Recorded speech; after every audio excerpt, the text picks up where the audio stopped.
Let's take a look at lesson 2.3 notes today. And we're specifically going to look at something that we've talked about before, which is going back and forth between congruence and equals. So we're going to revisit this here. Depending on what we're proving, we might need an equal sign or we might need a congruent symbol.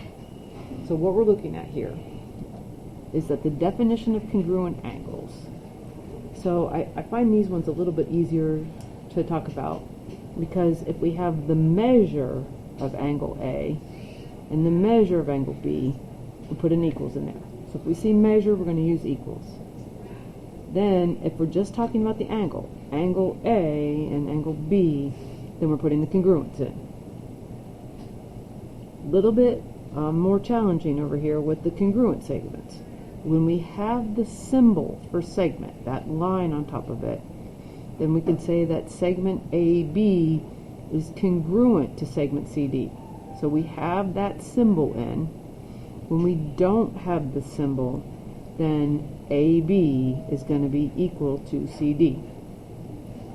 So what we're going to be doing for the remainder of these two pages, we're going to be looking at stuff that we already know, plus then we're going to be filling in some words that we know, but maybe have it presented in just a slightly different form. So the notes that we talked about just recently, when parallel lines are cut by a transversal, corresponding angles are congruent. What we can call that is that the corresponding angle postulate. So before we've been looking at two parallel lines cut by a transversal. So this is when parallel lines are cut by transversal, alternate interior angles are congruent. That's the alternate interior angle theorem. When parallel lines are cut by a transversal, alternate exterior angles are congruent. That's the alternate exterior angle theorem. When parallel lines are cut by a transversal, consecutive or same side interior angles are supplementary. And again, here's the consecutive or same side interior angles theorem. And finally, when parallel lines are cut by a transversal, consecutive or same side exterior angles are supplementary. So we need to know those relationships. We need to know that corresponding angles are congruent. Alternate interior angles are congruent. Alternate exterior angles are congruent, along with the consecutive same side or consecutive same side interior or exterior are supplementary.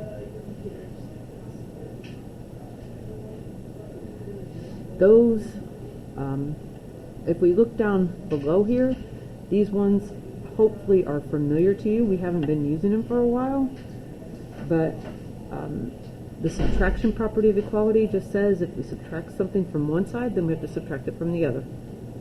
The addition property of equality says if we add something to one side of the equation, then we have to add the same value to the other side. Distributive property says that all terms inside the parentheses get multiplied by what's outside of the parentheses. Just a reminder, if we look over here, A times B, A times C. Right there, AB plus AC. The multiplication property of equality says that if we multiply one side of the equation by something, we have to multiply the other side of the equation by the same value. And that also works with dividing. Dividing one side of the equation by something, we have to divide the other side of the equation by that same something.